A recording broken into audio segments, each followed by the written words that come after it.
गुरुर्ब्रह्मा गुरुर्विष्णू गुरुर्देव महेश्वरा सद्गुरु साक्षात परब्रह्म तस्मै श्री सद्गुरुवे नमः। जय जय रघुवीर समर्थ श्रीराम समर्थ। सद्गुरु चरणांना नतमस्तक होऊन आपण या सुंदर सकाळच्या मनमोहक वातावरणामध्ये या निरूपणास सुरुवात करूया। समर्थांनी सांगितलेलं आहे की पाप इतकं सुंदर पोशाख घालून येतं ना की ते पाप आहे ना असं माहीत असून सुद्धा आपण त्याला कवटाळून बसत असतो। असं का होतं बरं? कारण आपल्या मनामध्ये आहे ना पापबुद्धीचे विचार चालू असतात। मग समोर असत्य जरी आलं ना मग ते आपण सत्य मानत असतो। आपल्याला वाटत असतं की ते सत्यच आहे। म्हणून समर्थांनी सांगितलेलं आहे मनुष्याने मनुष्याचा कधीही पापी मार्गाने वर्तन करू नये। जर आपल्या समोर एखादा मनुष्य आला ना त्याच्या सुखामध्ये आपण सुख पाहायला हवं, पण मनुष्य तसा करतो का? मनुष्य तसा कधीच करत नाही। म्हणून समर्थांनी हा जो भक्तिमार्ग सांगितलेला आहे ना, जर प्रत्येक मनुष्याने श्रीरामाचं खाल्लं, श्रीरामाचं नाम घेतलं, श्रीरामाच्या वचनानं पूर्व माणसांसोबत वर्तन केलं, श्रीरामाच्या या वैखरीनं पूर्ण माणसांशी गोड बोललं ना, तर बघा किती सुंदर आयुष्य होईल बरं। पण मनुष्य तसं करतो का? माणसाने माणुसकी धर्म जपणं हाच सर्वात मोठा धर्म आहे ना। नाहीतर या जगामध्ये सर्वात धर्म तुम्ही कोणता पाहिला आहे का? कोणताच नाही। जो माणूस आहे ना, जो माणुसकी धर्म जपत नाही तर त्याचा कोणताच धर्म नाही। कारण या धर्मांमध्ये आपण भांडणं होताना पाहिली, पण तुम्ही कधी पाहिलं आहे का? जेव्हा आपण डॉक्टरकडे जातो, जेव्हा आपण आजारी असतो तेव्हा आपण डॉक्टरला जात विचारतो का की तू कोणत्या जातीचा आहेस? आपल्याला जेव्हा रक्त हवं असतं तेव्हा आपण एखाद्या माणसाला विचारतो का तू कोणत्या जातीचा आहेस? असं कधी विचारलं आहे का? मग आपण या धर्मांमध्ये भांडणं का करतो? कधीतरी विचार करायला हवा। भक्ती मार्गामध्ये सुद्धा भांडणं आहेत।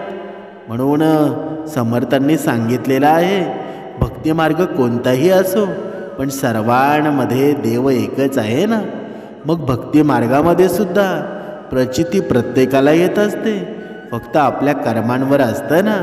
कारण भक्ती मार्गामध्ये सर्व माणसं असतात, ती भक्ती करण्यासाठीच येतात का? काहींचं हेतू वेगळा असतो, काहींचा अनुभव वेगळा असतो। म्हणूनच समर्थांनी सांगितलेलं आहे समोरचा जरी वाईट वागत असला, आपल्या भक्ती मार्गामध्ये असून सुद्धा तो समोरचा वाईट जरी वागत असला ना तर त्याच्याकडे तू लक्ष देऊ नकोस। कारण हा भक्ती मार्ग काय शिकवतो बरं? हा भक्ती मार्ग शिकवतो प्राणी मात्रांवर दया करा, भुकेलेल्याला अन्न द्या, तहानलेल्याला पाणी द्या, हाच शिकवतो ना भक्ती मार्ग। म्हणून समर्थांनी सांगितलेलं आहे जर दुसरा वाईट वागत असेल ना तर त्याच्या पावलावर तू पाऊल ठेवू नकोस। तू स्वतःचा विचार कर, तुझं हित कशामध्ये आहे? पण मनुष्य काय करतो बरं? आपल्यापेक्षा जास्त श्रेष्ठ मनुष्य असतो ना, तो जर वाईट कृत्य करायला लागला ना तर लहान माणसं सुद्धा त्याच्या पावलावर पाऊल ठेवून वाईट कृत्य करायला लागतात। म्हणून समर्थांनी सांगितलेलं आहे एखाद्या मनुष्याला चांगल्या माणसाची संगत असते ना, ती त्याच्या जीवनामध्ये सच्चाई निर्माण करत असते, त्याच्या जीवनामध्ये सक्सेसफुल बनवत असते। पण एखादा वाईट संगतीतला मनुष्य असेल ना तर त्याची संगत मनुष्याच्या जीवनामध्ये अधोगती निर्माण केल्याशिवाय राहत नाही।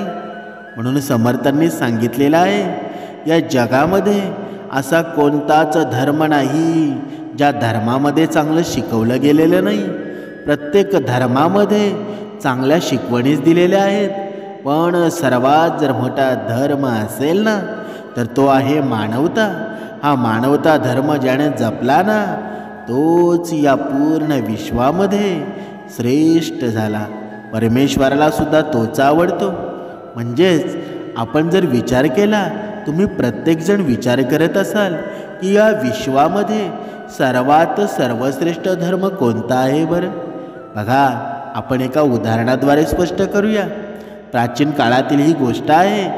एक राजा होता आणि त्या राजाला आपल्या धर्मावर काही अनास्था निर्माण झाली होती. म्हणजेच काय? म्हणून त्यानं देशभरातील धर्मगुरूंमध्ये ही घोषणा केली की ज्याचा धर्म सर्वोच्च असेल ना, मी त्याच धर्माचा स्वीकार करेल. म्हणजे काय? म्हणजे त्या राजाला माझा धर्म त्याचा धर्म होता ना, तो कमी वाटायचा. त्याला वाटायचं की मी सर्वश्रेष्ठ धर्मातला असावा. बघा, ही बातमी नगाड्यांच्या आवाजासह लवकरात लवकर संपूर्ण राज्यामध्ये पसरली. वेगवेगळ्या धर्माचे जाणकार राजासुद्धा जवळ येऊ लागले. सर्वात आधी आलेल्या धर्मगुरूने राजाला विचारलं, राजन, आपण कोणता धर्म मानता बरं? राजाने उत्तर दिलं, हे धर्मात्मा, मी वैदिक धर्माला मानणारा आहे. वेदांचं जाणकार धर्मज्ञानी पुन्हा म्हणाले, हे राजन, तुम्ही तुमचा धर्म का सोडू इच्छिता बरं? राजाने सांगितलं, हे महात्मा, वैदिक ग्रंथाची संस्कृत भाषा आहे ना, ती खूप कठीण आहे. त्याचा अर्थ सामान्य जणांसाठी समजून घेणं ते शक्य नाही.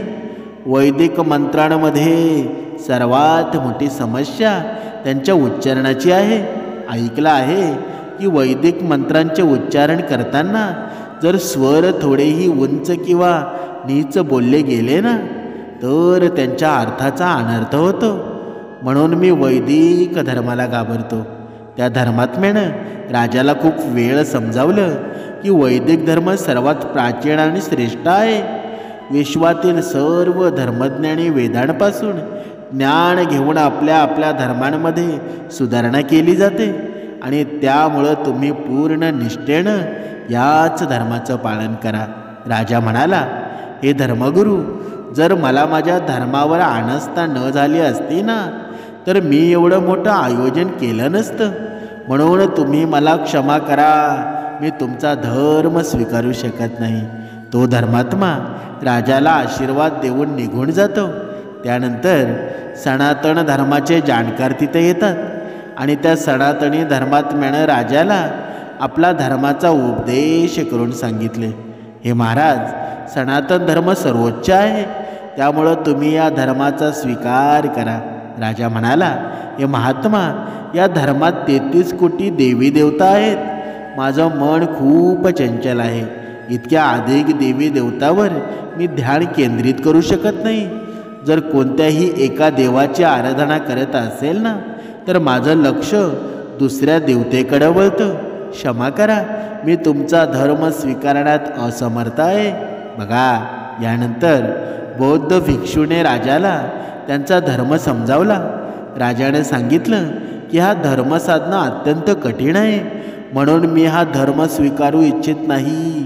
अशा प्रकारे अनेक धर्मांचे जाणकार तिथे जमा झाले. धर्मांवर 1 वर्षभर व्याख्यान चालू राहिलं. तरीही राजाची बुद्धी कोणत्याही एका धर्मावर स्थिर होऊ शकली नाही. सर्व धर्मज्ञानी त्यांच्या मान्यतांचं वर्णन करून थकले, पण कोणतेही धर्मज्ञानी या राज्याच्या प्रश्नांची उत्तरं देऊ शकले नाही. ही चर्चा देश विदेशामध्ये पसरली. त्या राज्यात सुदर्शन नावाचा एक शेतकरी राहत होता. तो अत्यंत कुशल आणि तार्किक बुद्धीचा सुद्धा होता. त्यानेही विचार केला की राजाला काहीही करून समजावलं पाहिजे. शेतकऱ्यानं खूप विचार केला. मग त्याला एक उपाय सुचला. दुसऱ्याच दिवशी तो शेतकरीही धर्मगुरू बनून, बघा, धर्मगुरूचं वेश धारण करून त्या राजाच्या दरबारामध्ये जातो. सुदर्शन राजाला म्हणाला, राजन, सकाळी आपण दोघे नदीवर जाऊया. नदीवर त्या पार जाऊन मी तुम्हाला माझ्या धर्माबद्दल सांगेल. माझा धर्म सर्वोच्च आहे. तुम्हाला देखील हा धर्म आवडेल असा मला दृढ विश्वास आहे. असं म्हणून सुदर्शन तिथून निघून गेला आणि दुसऱ्या दिवशी नदीच्या घाटावर राज्यातली सर्वात सुंदर अनेक नावे उपस्थित होती. त्या अत्यंत आकर्षक सजवलेल्या होत्या. बघा, नाव म्हणजे होडी. आणि राजा आणि सुदर्शन ठरलेल्या वेळी नदीच्या घाटावर पोचले आणि नदी पार करण्यासाठी एक नाव किनाऱ्यावर लावली होती. राजा नदी पार करण्यासाठी त्या नावेमध्ये चढू लागला. तेव्हा सुदर्शन राजाला थांबवून म्हणाला, महाराज, या नावेचा नावाडी योग्य नाही, म्हणून आपण दुसऱ्या नावेमध्ये जाऊ. मग राजाने दुसरी नाव किनाऱ्यावर लावण्याचा आदेश दिला. आता दुसरी नाव किनाऱ्यावर लावली गेली. तिच्या बनावटीमध्ये कमतरता दाखवत सुदर्शन त्या नावेतही चढला नाही. तिसऱ्या नावेत चप्पू सुंदर नव्हते. चौथ्या नावेत रंग छान नव्हता. पाचव्या नावेत बसण्याची खुर्ची चांगली नव्हती. अशा प्रकारे सुदर्शननं प्रत्येक नावेमध्ये काही ना काही कमतरता दाखवली. त्यानं राजा कुठल्याही नावेत चढू दिलं नाही. राजाला या धर्मगुरूवर खूप क्रोध येतो, पण तो काहीच बोलू शकत नव्हता. राजा स्वतःला सांभाळून म्हणाला, महाशय, आपण सर्व नावांमध्ये कमतरता शोधून त्यांना नाकारत आहात. आपला उद्देश फक्त नदी पार करणं आहे ना, आणि नदी तर कोणत्याही नावेतून पार करता येऊ शकते. हे ऐकून सुदर्शननं अत्यंत विनम्र आणि शांत स्वरामध्ये नम्रपणे उत्तर दिलं, महाराज, आपण अगदी योग्य बोलत आहात. याच प्रकारे कोणताही धर्माचा आधार घेतल्यावर व्यक्तीचा उद्धार होऊ शकतो. एका नावेत चढून नदीच्या मध्यात पोचल्यावर जो व्यक्ती दुसऱ्या नावेत चढण्याची इच्छा व्यक्त करतो ना, तो कुठेही राहणारा नाही. तुम्ही आत्तापर्यंत वैदिक धर्माचं पालन केलं आहे. आता तुम्ही दुसऱ्या धर्माचा स्वीकार केल्यास तर तुमची ही स्थिती या नदीच्या मध्ये जाऊन नाव बदलणाऱ्यासारखी होईल. नावेत कुठेच कमतरता आढळल्यास ती सुधारली जाते. त्याचप्रमाणे आपल्या धर्मातील कमतरतांचा त्याग करून त्यांच्या चांगल्या गोष्टींचं पालन करून उद्धार होतो. सुदर्शनचं हे स्पष्टीकरण बघा, ते ऐकून राजा आश्चर्यचकित झाला. तो म्हणाला, हे महात्मा, तुम्ही खूप बुद्धिमान आहात. तुम्ही मला योग्य दिशा दिली, अन्यथा माझी खूप बिकट अवस्था झाली होती. तुमच्यासारख्या बुद्धिमान व्यक्तीची माझ्या राज्यसभेत खूप आवश्यकता आहे. तुम्हाला काही अडचण नसेल ना, तर मी तुम्हाला माझा मंत्री बनवू इच्छितो. सुदर्शननं उत्तर दिलं, महाराज, सत्य आहे की मी तुमच्या राज्यातला एक शेतकरी आहे, आणि राज्यातला एक शेतकरी असून मी कोणताही धर्मगुरू नाही. मला मंत्री बनवण्याआधी तुम्ही एकदा विचार करा. राजा त्याच्या धर्मात बदल न करता सुदर्शनला आपला मंत्री बनवतो. समर्थांनी सांगितलेलं आहे. या कथेचं तात्पर्य काय? तुम्ही पाहत असाल, आजच्या या कलियुगामध्ये धर्मामध्ये भांडणं चालू आहेत. जातीमध्ये राजकारण चालू आहे. पण आपण करायचं का? अजिबात करू नये. कारण जेव्हा आपण जन्माला आलो तेव्हा प्रत्येक माणसाच्या शरीरामध्ये रक्त सेमच आहे ना. प्रत्येक शरीरामध्ये रक्तच आहे ना, की दुसरं काही भरलेलं आहे? मग सर्वांचं रक्त जर लाल आहे तर आपण या धर्मामध्ये भांडणं का करत आहोत बरं? कधीतरी विचार करायला हवा. पण जोपर्यंत आपण हा विचार करत नाही ना, तोपर्यंत आपल्या भक्तिमार्गात सुद्धा मन लागणार नाही. समर्थांनी मनाच्या श्लोकांमध्ये सांगितलेलं आहे, नये राम वाणी तया थोराहाणी, जणी व्यर्थ प्राणी तया नाम काणी, हरी नाम हे वेद शास्त्री पुराणी, बहु आगळे बोलिली व्यासवाणी. म्हणजेच काय? म्हणजे जर आपल्याला या धर्मावर विजय मिळवायचा असेल, म्हणजेच माणुसकी धर्म जर पाळायचा असेल ना, तर आपल्या या वैखरीमध्ये श्रीरामाचं नाम यायला हवं. ज्याच्या मुखातून रामनाम येत नाही ना, तो स्वतःची खूप मोठी हानी करून घेतो, स्वतःचं खूप मोठं नुकसान करत असतो, आणि मग तो मनुष्याचं डोकं असतं ना, ते रिकामं होतं. आणि रिकाम्या डोक्यामध्ये कोण बसतं बरं? रिकाम्या डोक्यामध्ये बसतो अहंकार. आणि अहंकार जेव्हा बसतो ना, तेव्हा त्याच्या जीवनामध्ये साडेसती निर्माण होते, त्याच्या जीवनामध्ये अधोगती निर्माण होते. म्हणून ज्याला नामाविषयी तिरस्कार आहे ना, अशा मनुष्याचं जीवन आहे ना, ते कोणतेही सुयोग्य कार्य करताना शंकामध्ये वाया जातं. म्हणजे हरिनामाचं श्रेष्ठत्व वेदशास्त्रामध्ये आणि पुराणामध्ये सांगितलेलं आहे. पुढे समर्थांनी सांगितलेलं आहे, जयाचणे नामे महादोष जाती, जयाचणे नामे गते पावी जेती, जयाचेणी नामे घडे पुण्य ठेवा, प्रभाते मणी राम चिंतित जावा. म्हणजे काय? म्हणजे ज्याच्या नामस्मरणामध्ये मोठमोठे दोष नाहीसे होतात ना, ते नाम म्हणजे श्रीरामाचं नाम आहे. जर तुम्ही श्रीरामाचं नाम घेतलं ना, तर तुमच्या जीवनामध्ये अशी गती निर्माण होईल ना, की तुमच्या जीवनामध्ये सुख निर्माण होईल. म्हणजे या नामस्मरणामुळे उत्तम गती प्राप्त होते आणि ज्याच्या नामस्मरणामुळे पुण्य संचयसुद्धा होतो. त्या रामाचे पहाटेच्या वेळी ध्यान करावं. म्हणजेच काय?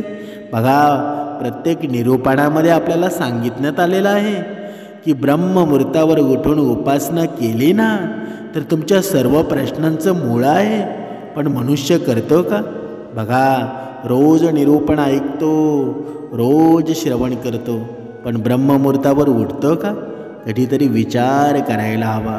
आणि मग आपण परत भगवंताला दोष देत राहतो की माझे जे प्रश्न आहेत ना, ते सुटत नाही, पण तू ब्रह्ममुहूर्तावर उठून उपासना करतोस का? म्हणजे जेव्हा आपण परमेश्वराकडे एक बोट दाखवतो ना, तेव्हा उरलेली बोटं आपल्याकडे असतात, हे आपण विसरून जातो.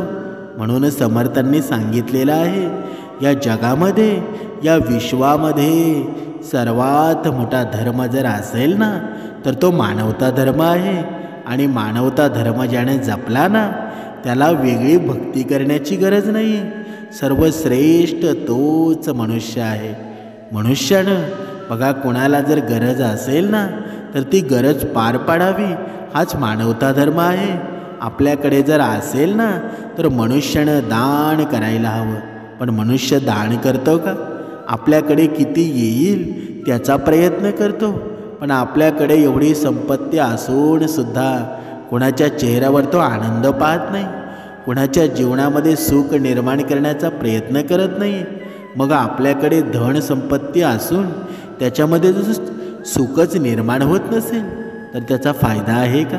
काहीच फायदा नाही. समर्थांनी पुढे सांगितलेलं आहे, आपण भक्ती करून बघा, भक्तीचं गोड बंगाल करत असतो. म्हणजेच काय? म्हणजे भक्तीच्या नावावर आपण वेगवेगळ्या गोष्टी करत असतो, पण असं करणं योग्य आहे का? अजिबात नाही. म्हणजेच काय? म्हणजेच भक्ती जेव्हा माणसामध्ये प्रकटते ना, तेव्हा ती माणुसकी निर्माण होत असते. पण आपली भक्ती आहे ती आपण आपल्या अंतरात्म्यामध्ये ठेवतो का? कधीच ठेवत नाही. एका कानातून ऐकतो आणि दुसऱ्या कानातून सोडून देतो. मग आपल्या जीवनामध्ये माणुसकी निर्माण होईल का? कधीच होणार नाही. आणि हीच भक्ती असते. जर घरामध्ये शिरली ना, तर त्या घराचं मंदिर झाल्याशिवाय राहणार नाही. नक्कीच मंदिर होणार. पण ही भक्ती असते ना, अगोदर आपल्या अंतःकरणामध्ये शिरायला हवी. पण आपण अगोदर अंतःकरणामध्ये शिरवतो का? कधीच तिला वेळ येऊन सुद्धा आपण तिला आतमध्ये ठेवत नाही. कारण का? कारण आपल्या अंतःकरणामध्ये अहंकार असतो. मग आपल्या अंतःकरणामध्ये भक्ती गेली नाही, मग ती नुसती घरात शिरून बघा, घरात तिला ठेवून काही फायदा आहे का? अजिबात फायदा नाही. कधीच घराचं मंदिर होऊ शकत नाही. पण जर ही भक्ती जर शांतपणे मनाच्या गाभाऱ्यामध्ये शिरली ना, तर ते त्याला ध्यान होऊन जातं. आणि हे ध्यान आहे ना, तेच आपल्याला करायचं आहे. आणि जर ही भक्ती कृतीमध्ये उतरवली ना, तर तिला सेवा असं म्हणतात. म्हणजेच काय? म्हणजेच प्रत्येक मनुष्यानं सेवा करायला हवी. पण आपण मात्र परमेश्वराजवळ प्रश्नांचं भंडार मांडत असतो. पण आपल्याला जे करायचं आहे ना, ते आपण विसरून जातो. बघा, समर्थांनी जी नवविधा भक्ती सांगितली आहे ना, ती हीच आहे ना. सेवा करणं हीच आहे ना. दुसऱ्याच्या जीवनामध्ये आनंद निर्माण करणं, दुसऱ्याच्या जीवनामध्ये सुख बघणं, आपण दुसऱ्याला दान करणं, हीच आहे ना नवविध भक्ती, बाकी आहे काय? या 9 प्रकारच्या भक्त्या आहेत ना, जेव्हा मनुष्याच्या जीवनामध्ये निर्माण होतात तेव्हा मनुष्य जीवनामध्ये श्रेष्ठत्व निर्माण झाल्याशिवाय राहत नाही. म्हणून समर्थांनी सांगितलेलं आहे, मनुष्याने बदलायला हवं का?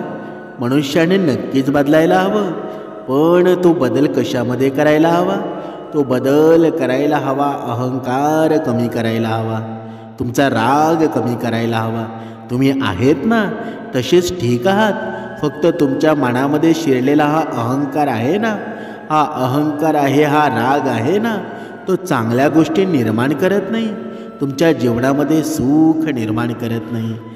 आता इथे तुमच्या मनामध्ये एक प्रश्न निर्माण झालेला असेल की माझ्या जीवनामध्ये भरपूर शत्रू आहेत, भरपूर मित्र कमी आहेत, पण शत्रूंची संख्या एवढी भरलेली आहे ना, माझं जीवन कासाविसं झालं आहे. पण समर्थांनी सांगितलेलं आहे, शत्रू हे 2 प्रकारचे असतात. कधी कधी आपण वाईट वागतो, त्या वाईट वागण्यामुळे शत्रू निर्माण होत असतात, आणि कधी कधी आपण चांगले वागत असतो ना, आपलं जीवन कर्तृत्वशील होत असतं, त्याच्यामुळे शत्रू होतात. मग तुमच्या जीवनामध्ये कोणते 2 शत्रू आहेत ते प्रत्येकाला समजायला हवं. बघा, समर्थांनी सांगितलेलं आहे की अर्जुनानं बघा कर्णाचं काही नुकसान केलेलं होतं का? अजिबात केलेलं नव्हतं, तरीही तो शत्रू बनलाच ना.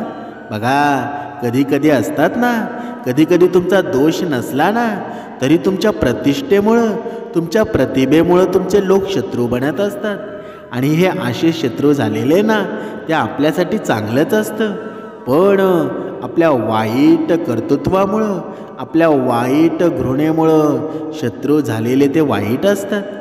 पण मनुष्याला समर्थांनी सांगितलेलं आहे, तुमचं कर्तृत्व आहे ना, प्रतिष्ठा आहे, एवढी श्रेष्ठ बनवा ना की तुमच्या जीवनामध्ये जरी शत्रू झाले ना तर येणारा काळ त्या शत्रूंचं रूपांतर मित्रामध्ये केल्याशिवाय राहणार नाही, आणि तुमचं जीवनसुद्धा श्रेष्ठ होऊन जाईल.